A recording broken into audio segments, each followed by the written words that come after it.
এই জিয়া এমন কোনো কর্মকাণ্ড নাই যেখানে মানে দিন দুপুরে, রাত্রে তো করেই, তারপরে দিন দুপুরে অস্ত্র শস্ত্র, দেশীয় অস্ত্র, চাকু, রামদা, কুড়াল এগুলো নিয়ে তার সন্ত্রাসী বাহিনী আছে।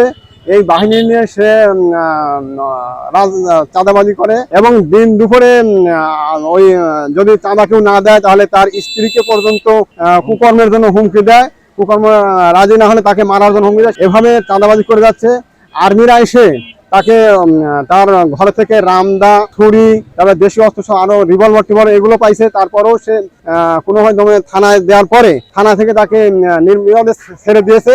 আবার সে পুনরায় সেই 15 বছর যেভাবে নির্যাতন করেছে সেই একই কায়দায় আওয়ামী সন্ত্রাসী আমাদেরকে, গ্রামবাসী আমরা অতিষ্ঠ হয়ে গেছি। তাই আমরা এই আমাদের সকল জনগণকে নিয়ে, মহিলা পুরুষ সবাইকে নিয়ে আমরা এই মানববন্ধন করছি। আমরা তার সুষ্ঠু বিচার চাই। আপনারা জানেন দীর্ঘ 16.5 বছর বাংলাদেশ আওয়ামী লীগ সন্ত্রাস বাহিনী মানুষের উপর কি নির্যাতন, কি নিপীড়ন করেছে। 5ই আগস্ট ছাত্রদের গণ আন্দোলনে দেশ থেকে স্বৈরাচার বিদায় হতে বাধ্য হয়েছে, কিন্তু স্বৈরাচার এখন পর্যন্ত বাংলার মাটিতে আনাচে কানাচে প্রত্যেকটা সেক্টরে বসে থেকে মানুষের উপর নির্যাতন এবং নিপীড়ন চালাচ্ছে। তার বাস্তব প্রমাণ হচ্ছে এই সোনাপুর এবং কুমারখালীর ভিতরে একজন সন্ত্রাসী হানাদার বাহিনীর সদস্য জিয়া। এই জিয়ার আমরা দৃষ্টান্তমূলক শাস্তি এবং প্রতিবাদ জানাচ্ছি। তাকে অচিরেই দ্রুত আইনের আওতায় এনে বিচারের দাবি জানাচ্ছি।